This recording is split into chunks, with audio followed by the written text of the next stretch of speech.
William didn't know that Harry and Meghan had already recorded their poison for Netflix. It was already edited. Something's brewing in Buckingham Palace, and no, it's not the scent of a royal celebration, not a wedding, not a jubilee. This time, it's Prince Harry making waves again.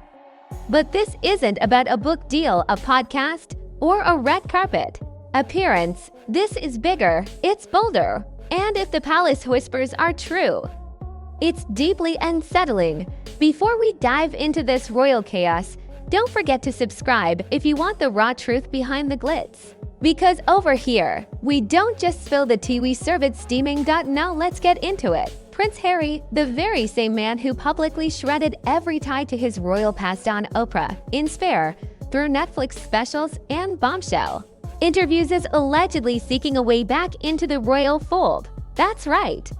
Word behind palace doors is that Harry has been sending discreet messages, quietly reaching out to palace aides, testing the waters. No press releases, no public apologies, just soft feelers. The kicker: he doesn't want to come back as a full-time royal. Oh no, this isn't about duty or tradition. Harry reportedly wants a custom deal, a half-in, half-out arrangement. A royal when it suits him, a celebrity when it pays. He dreams of clocking into the monarchy on his terms, while still flying first class to Hollywood premieres, podcasting about trauma, and signing brand deals, the perks of the crown without the burden of curtsy. But behind those palace walls, the reaction has been far from welcoming. According to investigative journalist Tom Bauer, who's built a reputation on getting uncomfortably close to royal truths, the palace isn't just unimpressed, it's furious. The words echoing through those corridors: "You are not welcome. Traitor." It's brutal, but is it really surprising? Let's not forget what Harry and Meghan unleashed. The Oprah interview, the Netflix docuseries, the memoir that painted Prince William as violent, Queen Camilla as a schemer, and King Charles as an emotionally absent father. These weren't slips of the tongue. These were tactical, headline-generating grenades thrown directly at the crown. And now he wants back in. Camilla, now queen consort, isn't playing along. Insiders say she's drawn a line so firm it might as well be written in royal decree. After years of being demonized by the press, after finally cementing her place beside Charles, Harry's portrayal of her in Spare as manipulative and heartless reopened old wounds. Her message to King Charles is simple: letting him back in would undo everything. It's not just about forgiveness, it's about protecting the legacy they've worked to rebuild. Meanwhile, the public sentiment has turned icy cold. Polls show that over 70% of the British public oppose Harry returning to royal duties. Social media hashtags like #NoWayHarry and #RoyalReject have flooded platforms. One viral post captured the mood perfectly. You can't throw dirt on the family crest and come back wearing it when Hollywood flops. This isn't just a PR misstep, it's a crisis of identity. Prince Harry isn't the soldier prince anymore. He's not the cheeky younger brother. He's the man who cashed in on royal secrets, who traded regal grace for Netflix exclusives and Spotify deals. And now, with that Hollywood sparkle fading fast, he's looking for a lifeline. Spotify is done. Their podcast deal imploded. Netflix quietly distancing. Meghan's lifestyle brand, a bizarre mix of jam jars and wellness. Rebranding hasn't just stalled, it's become meme material. Even the most polished Instagram posts can't hide the fact that the Sussex brand is hemorrhaging relevance. Their Montecito mansion, private security, PR teams, and elite lifestyle costs millions every year. And with income drying up, it's no wonder Harry's reaching for the only thing he ever knew would be his safety net, the crown. But the palace isn't budging. There is no hybrid model in the royal rulebook. No half-duke, half-influencer status. Royalty doesn't operate on part-time contracts. Even the staff, those who once fetched Harry's tea and managed his press briefings, now refuse to even utter his name. Senior aides reportedly call him the former, and not affectionately, *prince. William isn't just angry, he's done. According to palace insiders, the future king has laid down a private but unshakable decree. Harry is out. For good, not out of spite, not out of ego, but out of principle. And honestly, who could blame him? Spare didn't just vent frustrations, it detonated relationships. Harry's claims about William painted a brutal image, a volatile, aggressive brother, cold and cruel behind closed doors. Their private moments, grief, arguments, vulnerability all turned into tabloid gold, exposed, monetized, weaponized. One royal aide reportedly said William's reaction was unlike anything they'd seen before, quiet, controlled, but burning. He didn't scream, he didn't retaliate in the press. Instead, he told his team, "Don't even suggest a meeting. Not now, not ever. The trust gone, the bond broken." And William, the man groomed to be king, understands one thing above all: the monarchy only survives on loyalty. Harry shattered that loyalty, publicly and repeatedly. And while the public might forget scandal over time, the institution does not. Because betrayal, when it's broadcast globally, can't be undone with a text message or a handshake. Queen Camilla, too, has emerged as a commanding force behind palace decisions. Once mocked by tabloids, now fiercely protective of her hard-won role, her position on Harry unflinching. She sees his return as a threat not just to her but to the credibility of the entire family. Sources close to her say she warned King Charles, letting him back would be a declaration of weakness. And we've already paid that price once. And what about Charles? For decades, he's been the calm eye in the storm. The man who endured scandal after scandal with silence. But even he, reportedly, is losing patience. The disappointment runs deep, not the angry kind or the heartbreaking kind. The kind that makes a father question if anything he did ever mattered. Behind closed doors, Charles is said to have wept after reading certain passages in Spare, the ones that accused him of being cold, detached, and loving. For a man who's always tried to hold the family together, who walked Meghan down the aisle when her own father wouldn't, that was the deepest cut of all. Still, Charles remains the monarch. And monarchs don't make decisions with emotion, they make them with legacy in mind. The legacy of the crown isn't a personal affair, it's a national symbol. And protecting it means keeping chaos out, even if that chaos shares your blood. Meanwhile, across the Atlantic, the Hollywood machine that once embraced the Sussexes is quietly moving on. Their story, once captivating, has grown stale.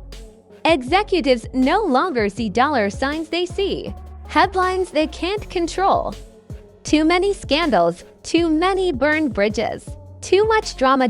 When you turn every personal relationship into content, people start to wonder, who's next? That's not the kind of unpredictability production studios want. That's not brand safety, that's a branding disaster. Even Meghan's solo ventures are floundering. Her attempts to rebrand as a luxury lifestyle icon have fizzled.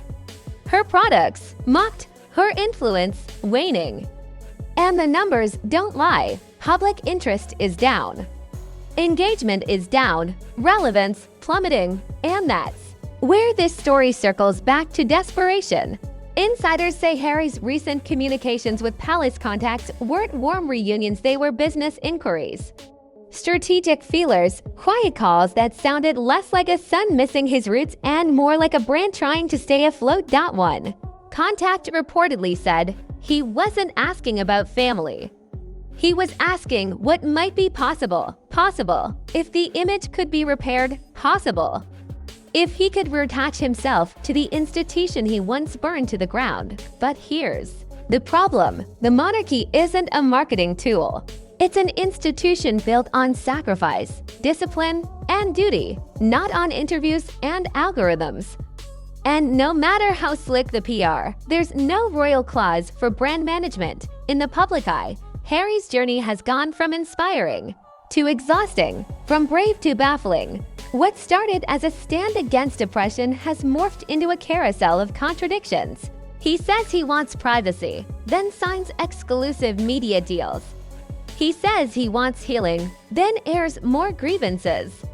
And now, after dismantling the family on camera, he wants back in.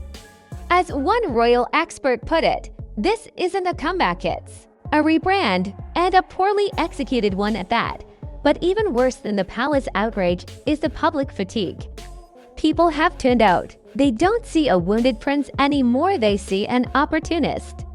They don't hear vulnerability, they hear strategy. The narrative has flipped. Sympathy has turned to skepticism. Respect has turned to rejection. Back in the United Kingdom, while Harry gazes across the Atlantic hoping for a second act, the royal family is already well into their next chapter without him.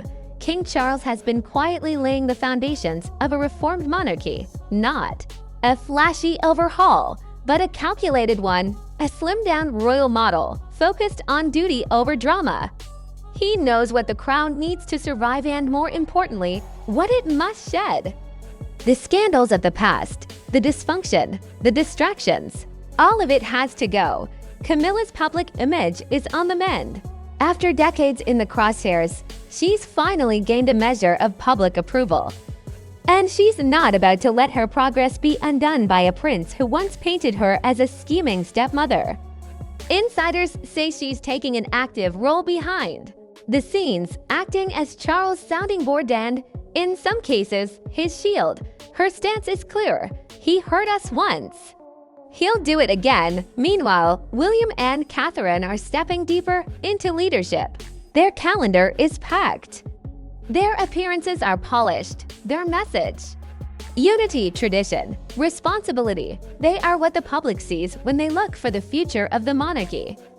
And unlike Harry and Meghan, they're not tweeting about it, they're living it. The contrast is stark.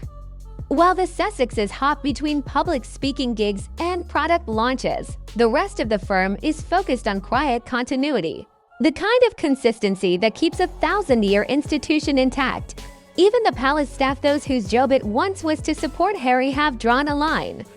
One senior official said it best: "We don't build bridges to those who set them on fire. The trust is gone. The access revoked." Plans that once included Harry are being rewritten without him. And perhaps most symbolically, palace insiders now refer to him in a whisper as the former, not Duke, not Prince. Not even Harry, just the former, a ghost in the system, a shadow on the wall. It's more than just protocol. It's a message. Even the PR firms once eager to represent the Sussexes are quietly pivoting. The brand is no longer golden. The story arc defiant Prince escapes oppression isn't selling like it used to.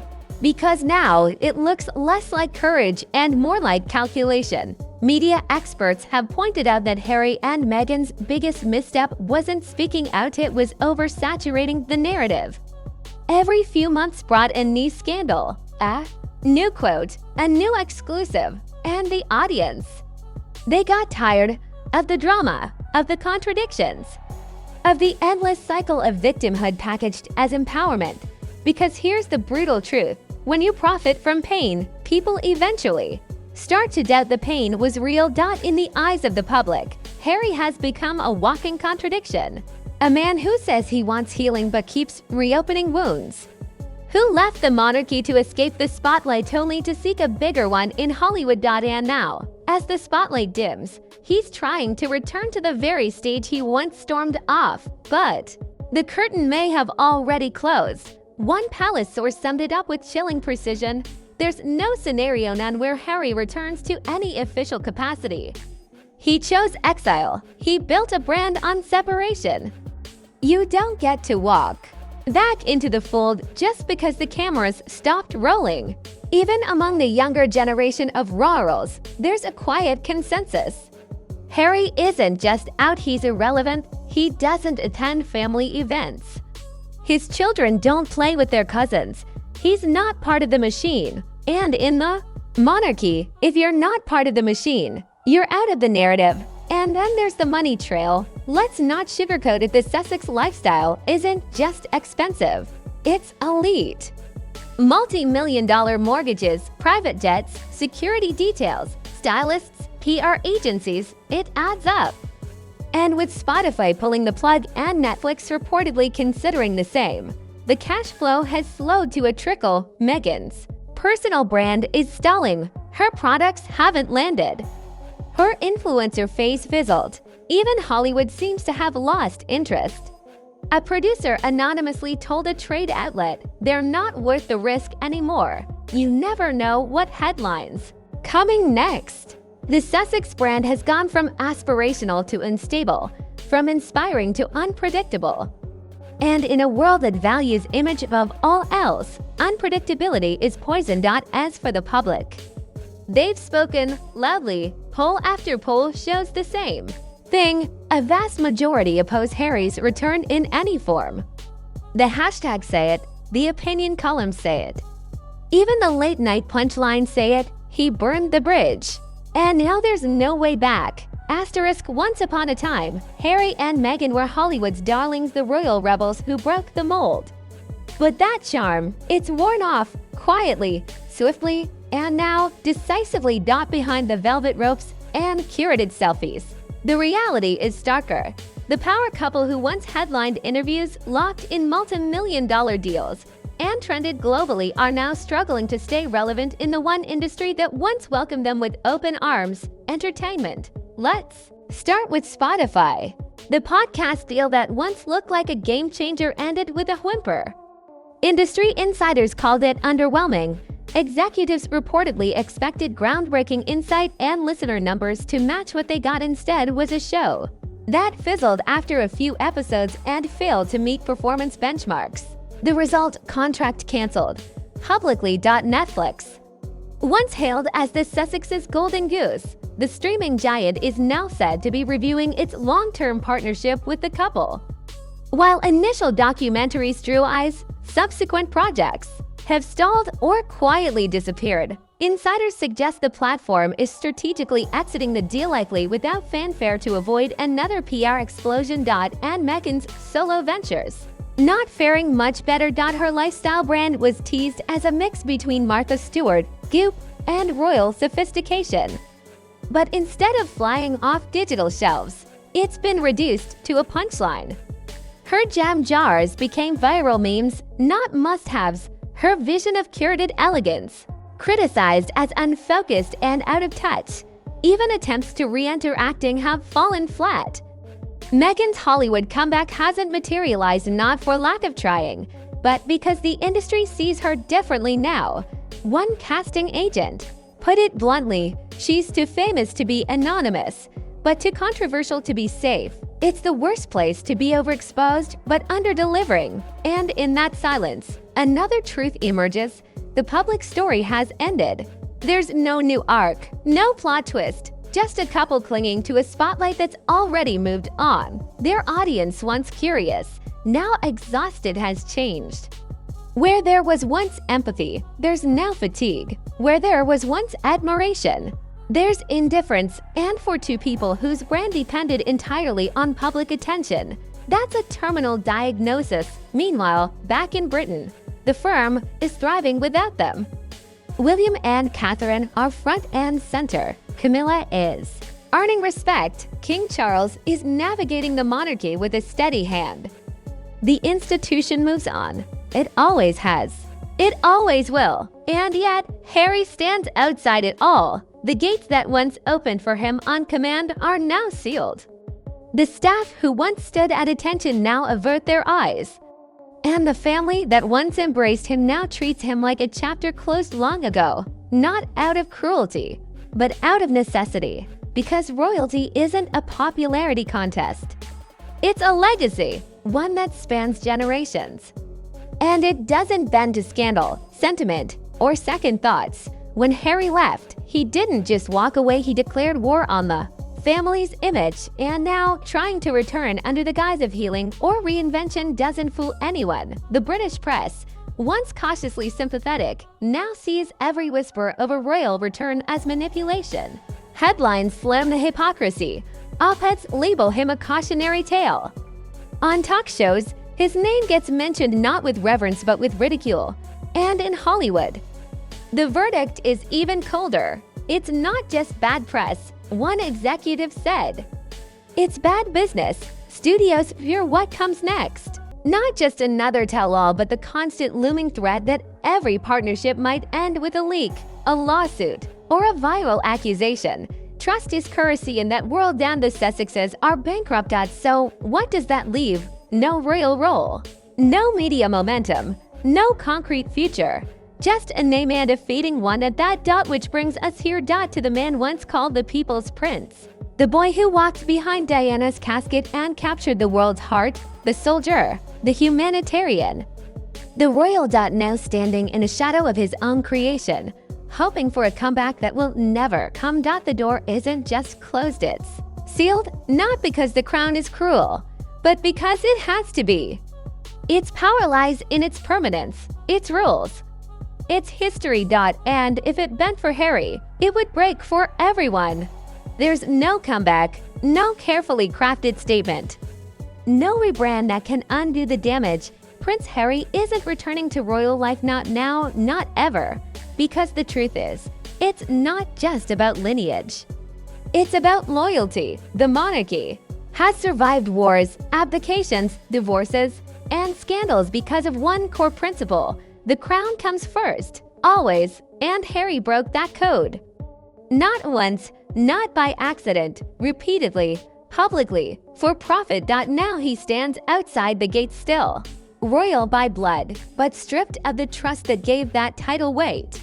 And in an institution that values duty above all, trust is everything. Even King Charles, long seen as the family's quiet anchor, has hardened.